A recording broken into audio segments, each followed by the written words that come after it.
Thank you, Frank. So we're going to move on now to section 3, which is one that I'm definitely interested in, and I need your help.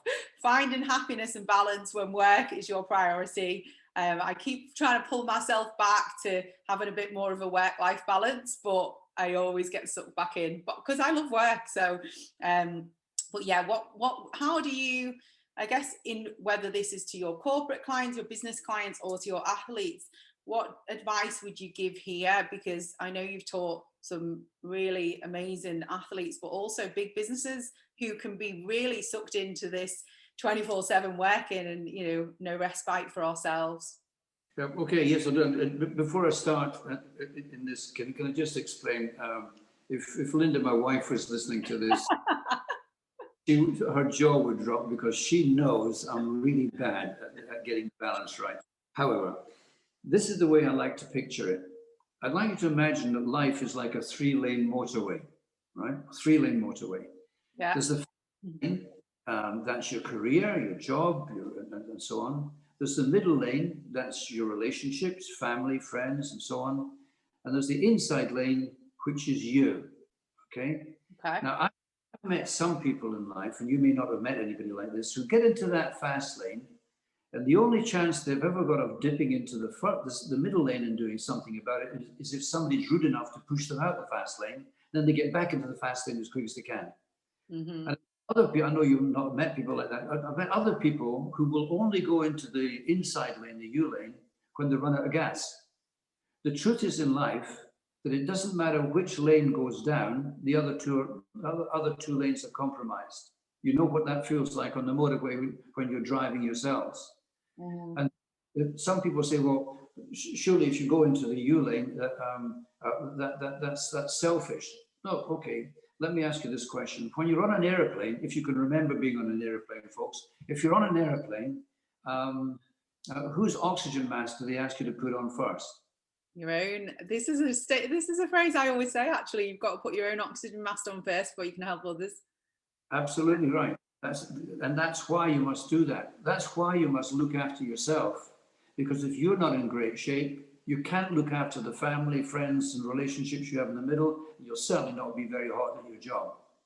So how do you deal with that then when you have your own thoughts of, like, because I get this sometimes, because, you know, sometimes over the years, my family is saying, we never see you and stuff like this. And, you know, I've left jobs because of that. You make yourself feel guilty because you think, I'm not spending time with them, but you know you need to go after your goals because that's your happiness, your source of happiness, and whether you're a provider or what. So yeah, how do you overcome that in your mind? Well, let me take you back a few years in my life when both girls were young. Linda and I was head coach, charging around the country and so on. And when I was coming home in the evening, it was before the days of mobile phones and bits and pieces. There'd be a line of phone numbers that Linda, people had been phoning up the house, people asking me to phone them back. And I'd all say, okay, darling, I'll tidy these up first, and then we'll come through and have dinner. Well, that never happened, because one phone call would lead to another phone call, and then the girls were in bed and never saw them. And I was across, just to build on that story, I was across in California working with Daley Thompson. And I was going to come home I was due to come home on the Tuesday, this was the Sunday. And I phoned up from the Mount Sac relays, a competition was going on from a public phone box. And I used to fool around with my girls. So Erin, my elder daughter, came on the phone, and I was pretending to be Mickey Mouse. You know, oh, hi there. I was fooling around this. The crowd behind me, of course, wondering what the heck was happening. What's happened to Frank? So I then said to Erin, "What are you doing on Thursday, darling?" She said, "Dad, I've got my homework to do." I said, "Why don't you finish it early and we'll go out on a date?" Remember, she's 8 at this time. And she said, "A date, Dad?" So what will Mum say? "Don't you worry about your Mum. I'll take care of that. You and I'll go out on a date." So, and that started something. From then on, every 6 to 8 weeks, even now, we would try to have a date. of some kind over a meal, because in that 2 hours, we'd learn more about each other than in years, you know? And I think it's, I try to work that so much that I actually put the dates in my diary, right? Now you might say, well, surely that's not right because it sounds very contrived and artificial. Well, if you don't manage them into your diary, if you don't manage your time that way to make sure you deal with all three lanes, you will hurt at the end of the day. It's important sometimes in life not to do something off the top of your head, but make sure it's in the diary, or Gina, it won't happen. It just won't happen. Yeah, no, I agree. I agree, because what will happen? Work will take over. Someone else will fill that slot. So I actually think that's a really good tip for people who are trying to either grow something, develop something, or are just obsessed with their work, that yeah, you have to look after other things, the other, I call it the pillars, so the other pillars in your life, or the other lanes, and make sure you schedule that time. So yeah, so just to come back to, well, why is that, why does that happen, that one lane can affect the others? The way I try to think of it like a little Venn diagram, right? 3 circles. One circle is your physical you, another circle is your mental you, and the other one is your emotional you, right? Now, you're bombarded all day with what I call stressors. It might be get a flat tire, it might be that the next door neighbor's in trouble, it might be a problem at work, it might be something, an issue with a partner, you've eaten the wrong things. All these things are bombarding you all the time, and I call these stressors. Now, right in the middle of these 3 circles are the fact that this notion that the cells in your body dictate the health of your organs, which dictate the health of your fluids, which dictate the health of the cells. Now, when the stressors come in, that little cycle gets very agitated, and that's called stress. Mm-hmm. Oh, that's a bad thing, Frank. No, it's not. If you don't have stress, you don't adapt to anything. Your body can't adapt to anything. That's part of your body learning. So would you say there's a healthy level of stress then? We all know, and there's a lot of talk about it at the minute, especially around mental health, which I'm obviously really, really keen on supporting people with through the stuff that I'm doing. But you can tip the balance, can't you? So it's like, how do you manage that balance of healthy pressure, I would call it, to being overly stressed? Well, some of the audience who are listening in today will have at university or at school come across something called the Yerkes-Dodson law. Now, the Yerkes-Dodson law is like an inverted bell curve, right? Oh, sorry, it's a bell curve, right? Up that axis is performance, along that axis is arousal, the stress, the sort of churning up your adrenaline bits and pieces. Now, as there's a period where the stress is productive and performance goes up, but then it gets to an optimal level for you. And if you're not careful and don't hold it at that point, you begin to get over-aroused. Yeah. So you go from stress to distress, right? And the only way you'll get this right eventually is understanding what people call now the stress signature. What is it that motivates you? What is it demotivates you? What is the kind of thing that pulls you down in life? These little bits and pieces.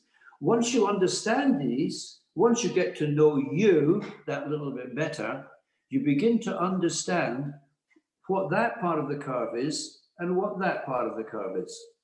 Yeah.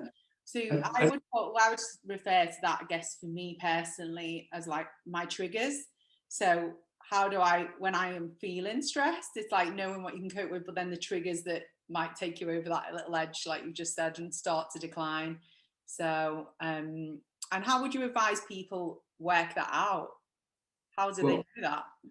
Well, I think it starts off by understanding this, that some people will say, well, I understand the physical and the mental and the emotional. Surely you deal with each thing in a different way. Well, the body can actually. What happens is when these stresses are coming in, and that's getting more and more agitated, it's if you like, it's it's draining your adaptation energy, your ability to cope with things. It's like every day you've got this big jug of energy, and if you're not careful, the stresses and bits and pieces begin to drain it all the way down until something big comes and you don't have enough energy to cope with that, and you begin to have problems.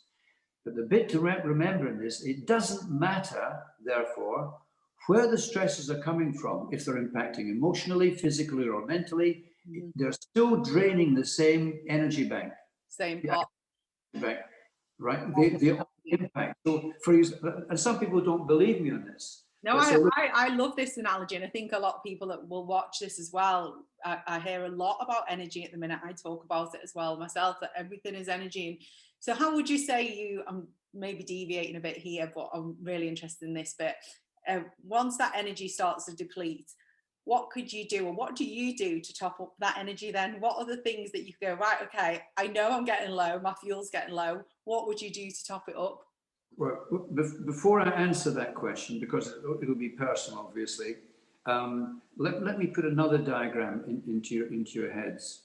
This is called the overcompensation diagram, or if you like, the adaptation diagram. Imagine that where your basic status of health and everything is on a flat line at the moment, right? Yeah. You apply a stressor, the body fatigues. Mm-hmm. You remove the stressor, the body recovers. But it doesn't come back to the baseline. It will always go over the top of the baseline before it slides back down again. Now, what's the point of that? The bit is that your body learns to adapt during recovery, not during the stimulus or the stress itself.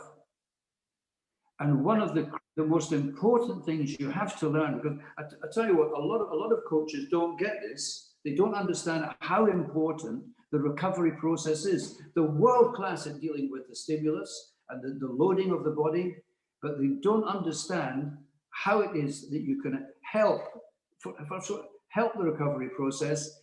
Because if you don't, you're not going to learn. You're not going to adapt. You need that period of rest. Let me give you an example of how your brain works on that. Now, you probably didn't do this at school, but I have to say I was very ignorant at school.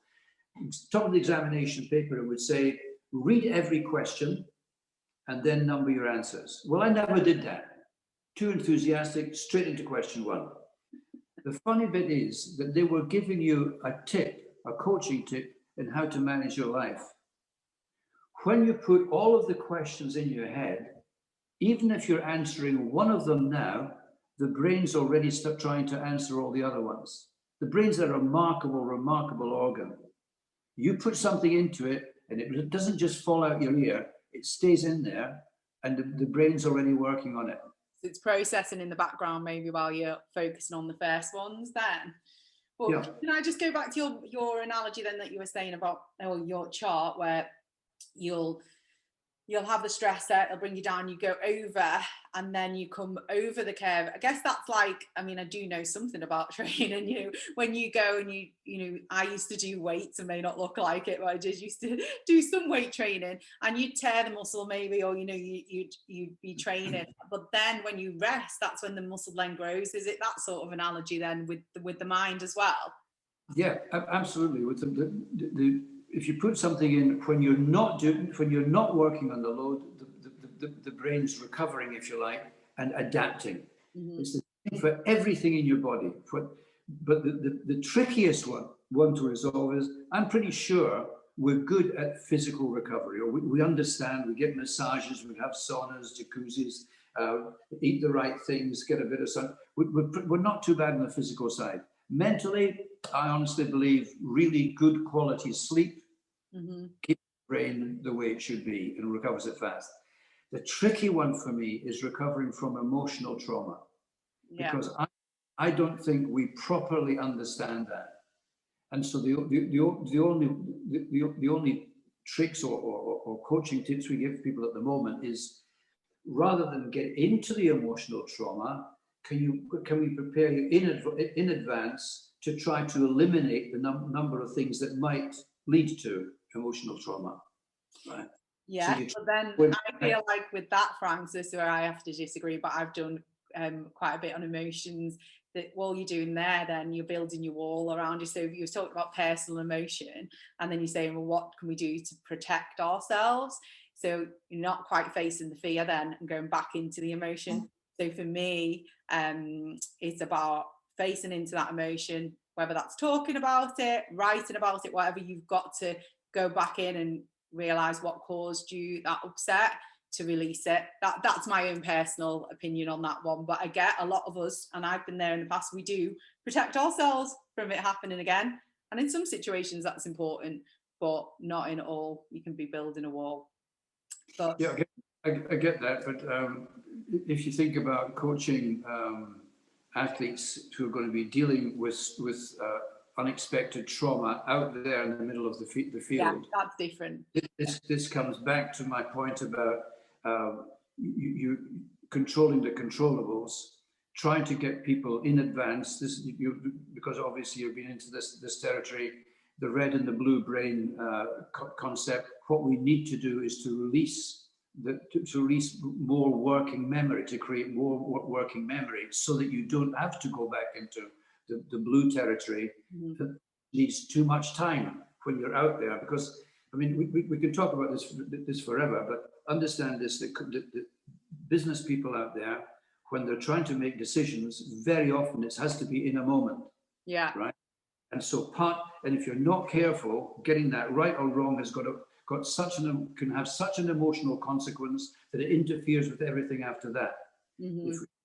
Of course, we understand that emotions can happen, but if you allow your emotions to be in control of you, you're going to lose. You have to be in control of your emotions, or you're not going to win. I'll give you an example of this. Sorry, Frank.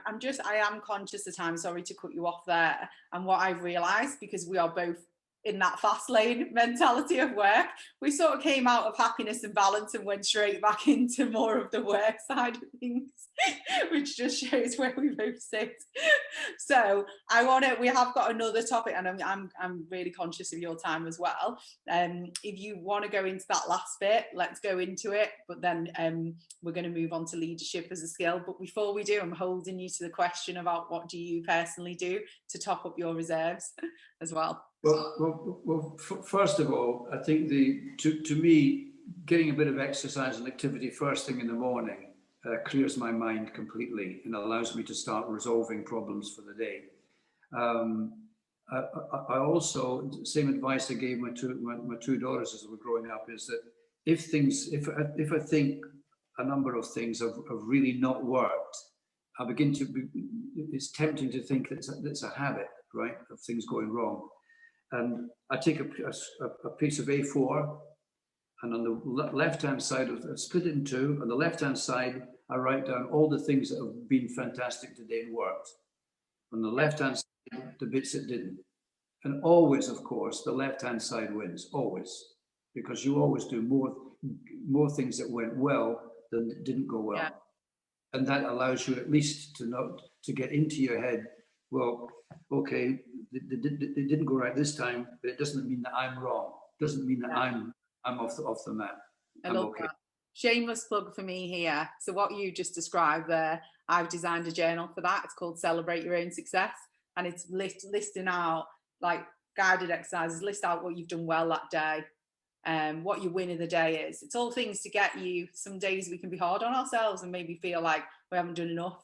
But if you start writing it down, you realise what you have achieved, and you go into bed with a grateful heart then as well. So I don't know if you've ever listened to the lecture by Admiral McCraven, the head of the US SEALs. It was a graduation event in Texas. Can't remember the university now. And the broad title is Make Your Bed Every Morning. If you go onto YouTube, you'll pick it up. I've listened to it. I make my bed every morning now because of it. It's the first thing I do. It's a healthy habit and makes you feel like you've achieved something in the morning. Absolutely. You know you're an achiever from step one in the morning. Yeah. I think it's a really good message. I love that. And taking the bin out, that's the other thing. I hated doing it, but now I take the bin out every morning, first thing, no matter how big or small, and I imagine that is the rubbish from the day before that I'm disposing. That's a good idea. My other little tip. Okay, love that. Thank you, Frank. Right, we're going to move on to topic 4 now, which is for any of my business colleagues, corporate colleagues that I've worked with in the past. I'm sure you're going to be really interested in this topic. So this is leadership as a skill.